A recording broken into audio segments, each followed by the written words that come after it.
It's so wonderful to have you all here. We are here for the Office of Undergraduate Research Program Partners meeting. So lovely for folks who are able to join today in this wonderful warm summer for our June meeting. So this meeting is being recorded, and one thing we just wanted to acknowledge is the land that feeds and sustains us. This land, which is named for the Ute tribe, is the traditional and ancestral homeland to the Shoshone, Paiute, Goshute, and Ute tribes. The university recognizes and respects the enduring relationship that exists between many Indigenous peoples and their traditional homelands. We respect the sovereign relationship between tribes, states, and the federal government, and affirm our university's commitment to a partnership with Native nations and urban Indian communities through research, education, and community outreach. Thank you all for being here. My name is Dr. Annie Isabel Fukushima. I'm the Associate Dean of Undergraduate Studies, and I run the Office of Undergraduate Research. I'm joined by my lovely team. I would like those that were able to join to introduce themselves. I'm going to go ahead and start with Angie, followed by Shelley. Good morning, everybody. My name is Angie Leva. I'm an academic program coordinator here. You've probably been getting a lot of emails from me, but I am the point of contact for the summer program for undergraduate research. Shelley, then Cindy. Hi, I'm Shelley Parker. I am the events manager for OUR. I plan the education series, the symposia, the grad school mini expo. Hi, I'm Cindy Greaves, the associate director in the office. The biggest program that I manage is our Europe program, and then I do other stuff to help support the office as needed too. And these folks are amazing. I have the best team. And we're also joined by other folks, including we have undergraduate leaders that work for the office. And so just as a friendly reminder, for the purpose of this program partner meeting is to share knowledge and resources. We seek to foster an academic infrastructure that supports undergraduate research. We create visibility for opportunities and programming. And we support research teams as they endeavor to create transformative undergraduate experiences through research. So that's our commitments. And so one of the things that we always love starting our program partner meeting with is because, you know, it's hot in the summer, lots of wonderful things happening. Let's start with a little bit of joy. So if folks would, take a moment to either share in the chat, or you can just simply unmute yourself or raise that virtual hand with regards to what is a success you'd like to share with regards to undergraduate research. I can go ahead and share. I'm with Root. My name's Casey Madsen, and we have our SURE program. And we're really excited. We just completed our midpoint check-ins with all of our students. Things have been going really well. We feel like they're learning a lot, and we've had a really solid cohort of students this year that we feel really lucky to have. So we're just happy to be halfway through our program and can't wait to finish out our last 5 weeks. Fabulous. That's a really great thing to share. Anybody else want to share? How are things going for your students this summer? Lots of you we know are doing amazing stuff with students this summer. Anybody else want to share? Actually, I would like to share something. I know I just said that I'm just here to listen, but we had a social with Five for the Fight last Thursday. That was really fun. We had a couple of speakers, and then we took a tour of the building, and then ended up in the library where they gave us a tutorial on the anatomy table. It was really fun. We had a blast. So wonderful. Thank you for sharing that. And Akiko says in chat, they are doing well. Anybody else want to share? I'll just share something real quick. It's not maybe what you were asking about, but I'm kind of new to the undergraduate research environment. I'm in epidemiology, and we don't have an academic program at all. So students are kind of hard to come by. But maybe the win is I'm meeting a lot of undergraduates who are working with some of my colleagues, and that's motivated me to really work harder to find undergrads to help with my research and help them kind of experience research. Fabulous. So I'm really excited about that. That's wonderful. And everything is wonderful, all parts, from recruiting students, meeting students, doing research, seeing them on to the next thing. Our students are graduating, they're all wins. And that's wonderful. Angie, can you drop into the chat the OUR database? Because that's just a friendly little reminder that if folks have opportunities they want to post for students to find their faculty or their research teams, they can find it by posting to the OUR database. Wonderful. Going once, going twice. Anyone else want to share anything exciting happening for you this summer? Things are going well for NARI and GSRM trainees. NARI just went to a conference in Orlando, Chicago. They just came back last night or yesterday in the afternoon. So imagine 28 trainees traveling in the same airplane. So yeah, I think they had a great time and also a great opportunity for bonding. And for our GSRN trainees, things are going really well as well. They have been sharing their research with the rest of the groups, and I am just amazed by the quality of their research. It's only 5 weeks, and they already have so many good things to share. So I'm very grateful for the mentors and commentors too. Wonderful. You all do fabulous work. Thank you so much. All right. Well, we're gonna on that high note of all the wonderful things that folks are doing, and wow, those lucky students get to go to a conference. Good for them in Florida. Who doesn't want to go there? How cool. One thing we'd like to always make sure there's time for is if there's any challenges you hope we can discuss, if you can please chat it or unmute yourself, and we'll take note of the things that we should talk about that is not in the agenda. And so if you're not sure what's in the agenda, this is the agenda. We will be talking about LSAMP, the Wilkes Partnership, and summer undergraduate research regarding mini expo, summer socials, and symposia. But before we get to that, any challenges you hope we can discuss or things you just would like to make sure is on the agenda? I had a question on behalf of Root and our SURE program. And I'm just curious maybe what other programs are doing when it comes to maybe parking passes for their students, if that's something that they reimburse their students for. Is that something that you help provide? In the past, we've never paid for their parking. It's always been something that we've given to them, but I'm just kind of curious what some other programs might be doing, if that's okay to ask about. That was just a bigger challenge that we had this year. Great, we'll add that. Okay, so parking. Gloria, your hand's raised. Go ahead.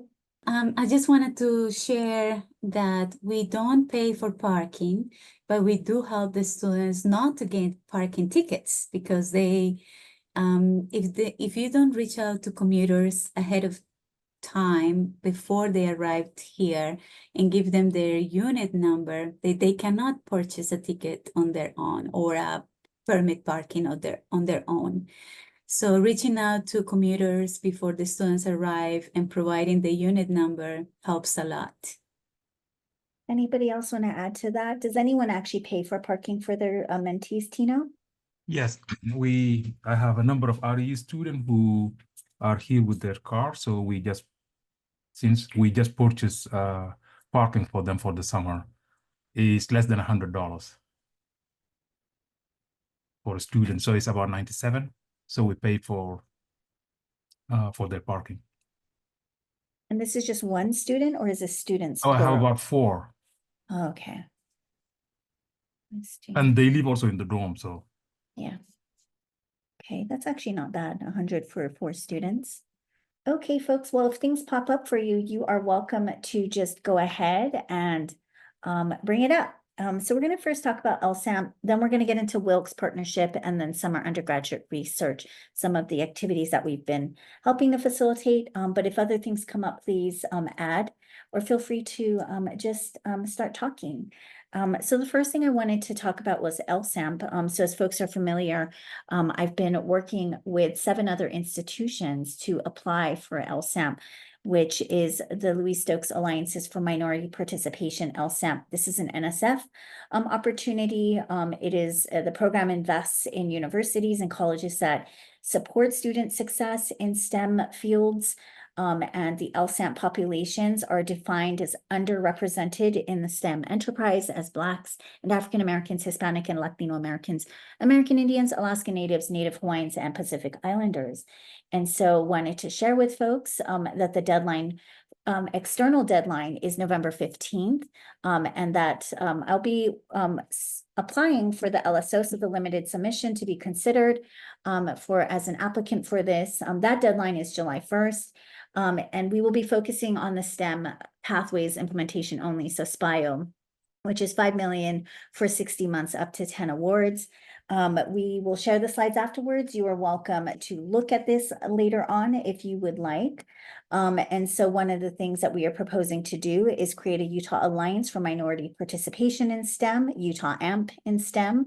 The goals will be to increase minority retention in STEM fields through creating a statewide learning community that creates global connections for Utah AMP scholars.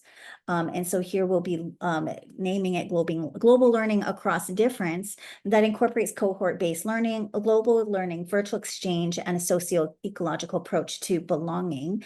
And so this is going to be one component of it will be a learning community that is statewide. So the multiple institutions that I've reached out to see if they would be interested in creating this will also be creating learning communities where the students then are in a statewide learning community together. The second goal will be to support minority progression towards graduation and graduate degrees in STEM fields through supporting student experiences with high impact practices of mentored research. So continuing to do the good work and supporting all of you with regards to funding student researchers up to 2 semesters. And then also we would support UCUR participation and national conference participation. So there'll be a research component. So there's an academic component, a research component, and then there is a third component, which is we will be empowering faculty through a faculty learning community called Faculty for Minority Belonging, which will utilize global learning as a model for supporting minoritized students. We will facilitate workshops, sharing of syllabi, because then in the learning community, we'll want to make sure that there is this 5-week of exchange that the students are experiencing across their institutions. And so then we will be facilitating space for that, as well as for feedback and growth, as well as training for folks to be developed on utilizing virtual spaces for teaching. And so then the fourth goal would be to create statewide partnerships amongst campus leaders. So we'll be reaching out again to USHE, the Utah System for Higher Education, campus leaders, provost presidents and deans, faculty and alumni who are students who graduate from the program or complete out, and students themselves. And we will assess this program for statewide effectiveness and whether or not we are growing belonging through a socio-ecological model of a multi-scale or collaborative inquiry. And I'll be working with Dr. Ramon Barthelemy on this. And so we wanted to share this this is just the high notes of it, not really getting into the weeds of it, but the higher view of it. Our institutional partners we are looking at is University of Utah. It will be with USU, Weber State, SLIC, Southern University of Utah, Utah Tech, and Utah Valley University. We have partnerships through our partnerships that we've been doing for years with them, that we will continue to hone and foster that partnership. So already reaching out to provosts as well as to different folks who direct their undergraduate research. And so the LSO process is due July 1st. And we are convening today with institutional partners, prospective partners, to see if they would like to recommit to this grant application. And so then some of the things, how this will benefit our program partners is your students would be eligible for these opportunities, as well as your students would be, and your faculty as well. And so this is just wanting to share this with folks and see if there are any questions or things coming up for folks about this. So we just wanted to share this out to you all. So I'm going to just stop share and see if we can just do a dialogue at this juncture, just really quickly. Any questions coming up for folks? I have a question. Can you hear me? Yes. So all these new regulation, closure of all the centers and stuff, and reorganization, is it going to impact this application? It is going to change our strategy for sure. I think that one of the things that we recognize is that that we can continue to recruit students for academics and for research opportunities. If it's federally supported, then it is an exception by this HB 261 is what you're referring to. Yeah. And so it actually, for now, I don't want to say forever, for now is a non-issue. I think one of the things that when we look at the where the feedback we've been receiving, because I've applied twice now, and then been having conversations with folks who have connected directly with the officer, is that what we know is this is our time. I think that this is the right time. I think we should give this a go. I think even more so in this climate of changing laws that are affecting equity, diversity, and inclusion efforts, that even more so now, we need different kinds of strategies and support for folks to support our students. Yeah, so that's just to say, if anyone's ever been on a grant application with me, they would know that I'm always optimistic no matter what. And I think that we will, the other thing is I'll be reaching out to the president's office to also get him to be the principal investigator, because it does have to be a president or provost. And so should we be selected after we go through the LSO process, the goal would be to bring him on, because I do not think that this grant will be successful if we do not have the highest level of support from our institution, but also we in the past couple of years have been getting the highest level of support from all the other institutions, from their presidents as well. So I'm optimistic that we can continue to remind them that they were interested in this multiple times, and that they were committed to growing diversity in the workforce, as well as growing STEM students who are interested in graduate school. And I think that one of the things is that the models that we are sort of inspired by include the Cornell University model of virtual exchange. Also, it's inspired by thinking about how diversity scholars here at the University of Utah did lead to the replication of other learning communities here at the U. And so I think that there are models, and we know that it works, to create this cohort model to support our students. I know Tino's been going after things as well and leading up grant applications. So I think there'll be lots of synergies for these multiple activities and multiple efforts to keep happening. We have to go externally because we know that it's going to be even more of a challenging environment now for our students who don't have communities in the same way. No, that's wonderful. Thank you so much. That's great. That's awesome. Good luck with that. And let us know if there is anything that we can help with. Oh yeah, folks that are eligible will be receiving an email from me about the interested letter for collaborators, faculty who would want to mentor the students. And so that would be something we definitely would be reaching out to folks. Yeah. Other questions or thoughts on this? I'm just wondering, is there a role for working with like maybe seniors in high school, or folks who aren't quite there yet, but to kind of provide some, Yeah, that's a great question. For this grant, I'd not imagined it that way. I think we're already stretching ourselves with the 8 institutions. Yeah. But I know that, Tino, don't you work with high school students? Yes, I'm currently actually running Yeah. a summer program for high school student as we speak. So we have about 12 high school students who are doing coding Python. And then I have 5 who are doing that part of our REU research. So they're doing research on cosmic ray, and they're paid by NSF. So I wonder if maybe, I feel like there are models for like in smaller with the specific research projects. I think that would be super cool for folks to go after your own grants. And so one of the things you should know is that I'm also happy to support. We don't have to be involved in everyone else's grants. We cannot, right? We need you all applying for it, doing the mentoring, doing the research with students. This LSAMP is more of an infrastructure grant to create infrastructural support, but the research really happens with the faculty. And so I would encourage you to go after your own grants and know that I provide letters of support, letters of collaboration, whatever kind of letter you need to support your grant application. And I appreciate tons of reminders if you've asked me for one, because that always helps me too.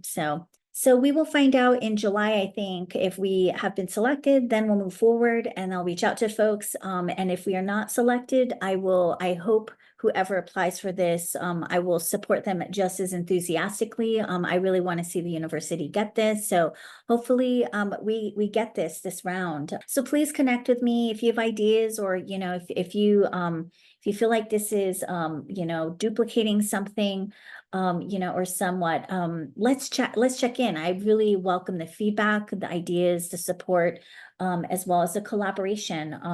And hopefully we can get this so we can support your students who work with you and support even more students. So this gets at another exciting adventure for the Office of Undergraduate Research. We are partnering formally with Wilkes. And so we just wanted to make sure you all were aware about this. So you all are probably familiar with Wilkes Scholars Program, but in case if you're new to it or you're not familiar, it enables outstanding undergraduate students to explore pressing climate challenges facing our state, region, and planet through transformative research. Wilkes Scholars will work with a mentor to advance research related to the mission of the Wilkes Center for Climate Science and Policy, catalyzing innovative science and solutions to address climate change. Super cool. All of you might be familiar with them. One thing we wanted to share is that the Wilkes Scholars Program is now, there's a new application process. They are now being embedded in the Office of Undergraduate Research application process. So students who apply for UROP, so the Undergraduate Research Opportunity Program, may be considered for Wilkes, and vice versa. All students who apply for Wilkes will be part of OUR's UROP application system. So if a student does not get Wilkes, they may have still a chance to get a UROP since it has a higher percentage of awarding. Wilkes does have more money, so we want to make sure that if they can get Wilkes, we'd all love to see them get the more money option. The other thing we want to share is that the expectations are being mirrored, so you can visit this link. So the Wilkes Center, Angie, can you share this link? Excellent. So the Wilkes Center Funding Opportunity Scholar link, you can click on that and you can see what the expectations, what's changed for Wilkes.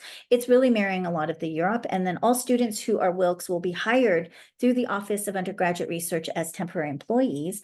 I'm going to pause and see, Cindy, did I miss anything there? Cindy will be the one who will be really overseeing this. Cindy? Yeah, I think you covered it. And I think if we have that website that people can go to, it will explain a little bit more on the Wilkes page. So not more, just if they need some more clarification. Mm-hmm.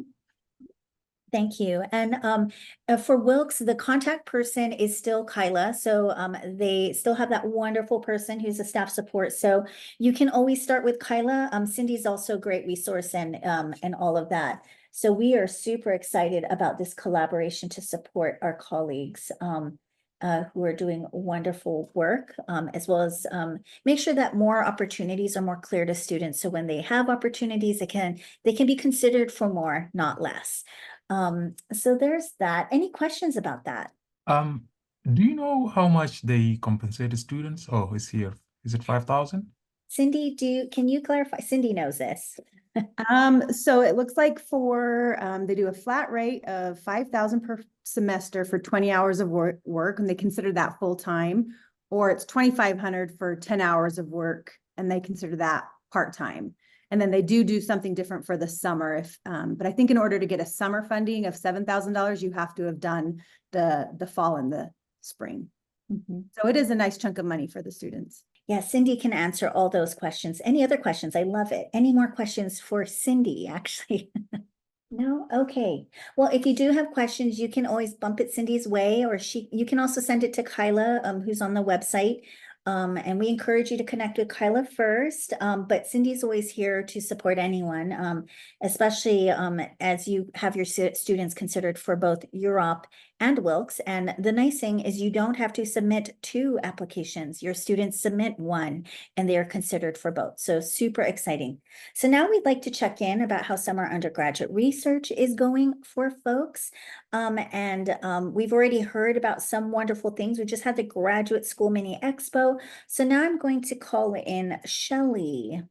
Okay, this year we had 147 students attend from 51 different institutions. We had 4 presenters and 9 panelists across 3 sessions. And we recorded all the sessions, and I'm working on editing them. So I will send all the links to the students probably this week, the students who RSVP for the event. And here's the attendance. The panels were really well attended. along with interviewing skills and personal statements, the demystifying grad school and tips for conquering imposter syndrome. We had 2 sessions. I think we could probably just keep it at 1.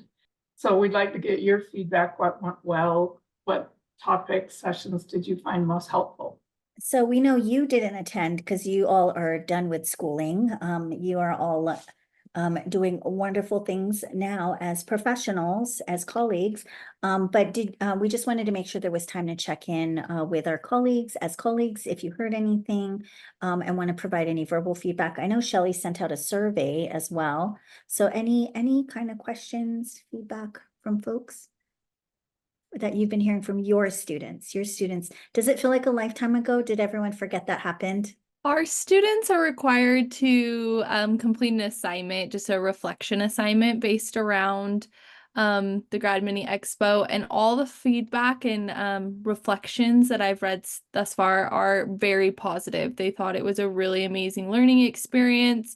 A lot of them have never attended any sort of, I do like air quotes, conference or anything like that, and that was their first introduction to being a part of something like that. And so it was really positive and they thought it was really exciting. I remember one student mentioned that they felt like they were like really important, that they were like more important than like what they are, like being a part of the summer program. So they thought it was a really cool experience. And then I was able to table on behalf of Root during that session, and I thought all the students that came up to me were really positive and had really great questions. So we always love being a part of the Grad Mini Expo, and all our feedback was really positive, and we just hope to continue to be a part of it.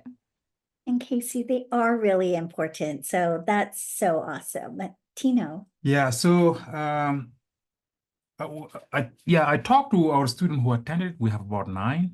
Mhm. And so it's a little bit mixed. So one of the things that they said is the expo is just, they felt that it's geared toward health sciences. It's not for lower campus. Interesting. So that is the thing that they saying that, yeah, they didn't get a lot out of it because it's geared toward medical school, health sciences, and all those kind of things. So that is something that I think they expressed to us afterwards. I think there was only 2 folks on the panels from medical. Is that correct, Shelley? They actually were diverse. So even had a humanities person in there. Yeah. But something to think about is like, do we need to hit them at home a little bit more differently? So yeah. I think yeah. what I would suggest actually next time, maybe people should be creating rooms and we will be helping to organize it so that at least people who are more interested, like in physics, astronomy, chemistry, all those kind of things, they could have also room, and would be happy to help organize it so that it's geared toward the discipline that a student will be applying for. We might need to take over the whole alumni house then, Shelley. Yeah. Okay. Yeah. So we'll kind of look at budgets for next year. Because yeah, we were limited to, we decided to stick to the ballroom. That's correct, right, Shelley? Yeah. But we could always do the whole house. So let's talk about that. Yeah. And then I think one thing we would love is if the bigger we go, the way we did this one. So just so folks know, Shelley, can you talk about how you organize the panels? Just so folks know. The grad school application panel, the graduate school contacted all those panelists for me, and then I scheduled when they could do it. And then the grad student panel, the grad school also got us students for the panelists, and Gloria shared 2 names with us of students that were in grad school that had been in GRSM and or NARI. So that worked out really well. So I think that one of the things is maybe we can give that feedback to the graduate school then, Shelley, and then because we'll continue to partner with them. I think it worked out better for them to actually, they reached out to, I think, their directors or people who specifically are recruiting graduate students. That's their responsibility. So so it doesn't fall on our poor faculty who are, that's not what they do day in and day out. So yeah, or even our staff. Yeah. So yeah, great suggestions. We will give that feedback. Other feedback. So I think we'll just need more rooms. So that is noted. We will do more rooms more panels you can choose from and see where that takes us. Wonderful. Well, if you have other feedback, I'm I have sure. another question, Oh, actually. go ahead. Yeah. Jordan and I, we were wondering this year, every year you guys used to organize mentor orientation. It's Mhm. like, this year, did it happen or we missed Yeah. it? Okay. Angie, didn't you organized it, Angie? Yeah, so I know in the past we would hold it closer to the start of the summer programs, but this year we actually did it in February instead of, I think in the past we've done it around May. And is there a reason to do it in February instead of May? Yeah, so I believe the reasoning was because in this mentor orientation, we did want to talk to mentors before they selected the students for the summer Oh. program. And so I know Dr. Fukushima facilitated that meeting, and she did speak a lot about, bias when selecting students. Oh, I know what Tino's talking about. So Angie, in the past, there was a separate mentor orientation that was done separate. That was in Maine. So they were two separate orientations. It was February for student selection. And then there was something that happened when faculty were onboarded with their students where we would have a keynote that we would invite. And this was, well, when I came on, it was just for Zoom and all of that, where there would be some themes. All the partners would send their faculty to this thing. The faculty would then hear from a keynote, but then they would then break out into their own sessions to get their kind of updates on what they needed to do. Yeah, and then you guys also during that orientation, you guys share some of the template of some of the contract between a mentee and a mentor and this kind of. Thank you. Yeah. So did folks want that to come back? I think it's useful because that is where we checked in. At that time already we assigned all the mentor, they already selected their students, and then and that is something that we thought that is a little bit helpful. May I just offer my 2 cents? Yes, we would love to see that back. It was a great opportunity to talk about important issues, but also check in with the mentors via Zoom for each program, especially for those that are first timers. I'd love to see that back. Okay.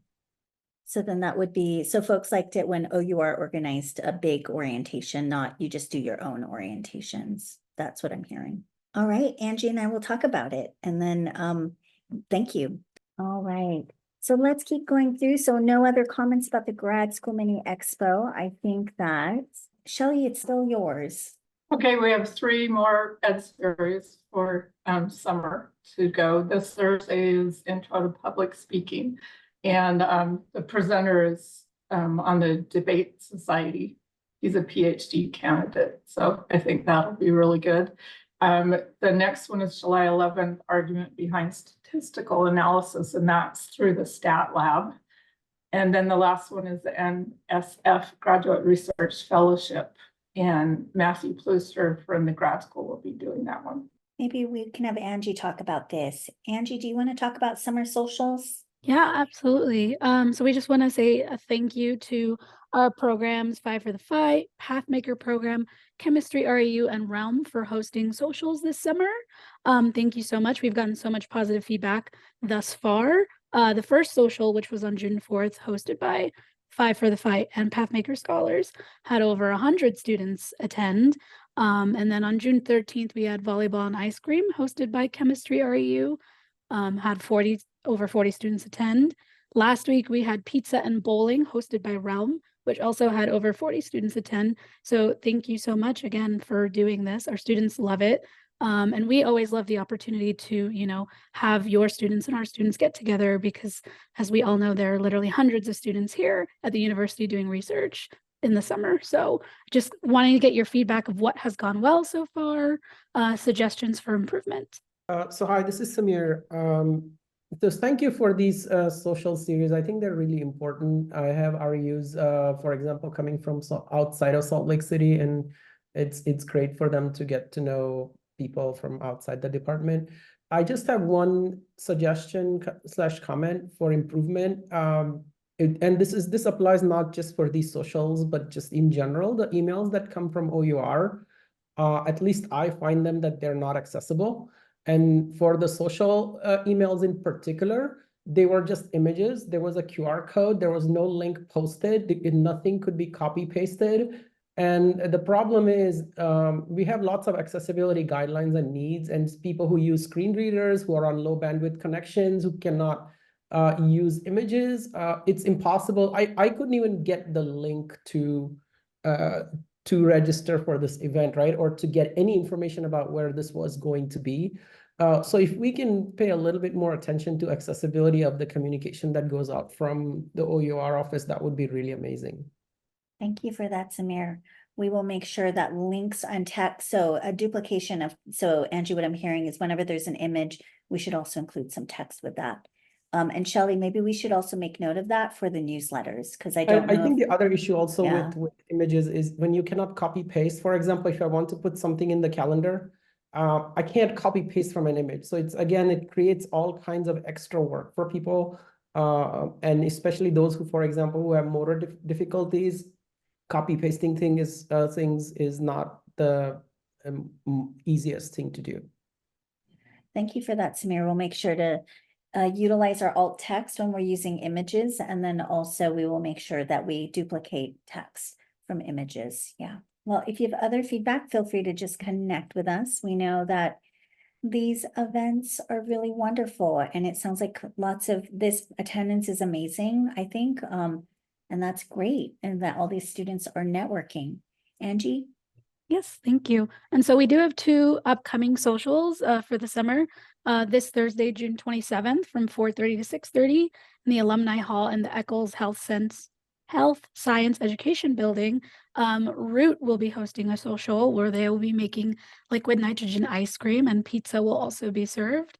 And then our final summer social will be co-hosted by NARI and GSRM, and that will be July 11th. And then once we have details of that, we'll be sure to share that information with everybody. So just a reminder that the Undergraduate Research Summer Symposium will be August 1st at 9 a.m. This will be at the Alumni House like we had it last year. It is a poster presentation only, and registration will be due July 25th, and we will be sending out reminders for that, as well as the registration link can be found on the OUR website. So our next program partner meeting is September 12th, 11 to 12. You can join by Zoom. Angie is sending out calendar invites to make sure that it's all on your schedule. If you are interested in continuing to grow the program partnership, please do connect with me directly. We appreciate your feedback and your input. We think that this is all really important. I think our collective commitment is to continue to make things better, to support our students. And the team is doing wonderful work. And I think our mentors are doing wonderful work. And so we see this feedback is just reminders, gentle reminders, so we can all continue to grow in our collaboration. And so we appreciate that. I want to thank all of you for your ongoing partnerships. We will see you soon, and we will give you your 13 minutes. So thank you all for joining us. Have a wonderful rest of your day and summer. Stay cool, folks.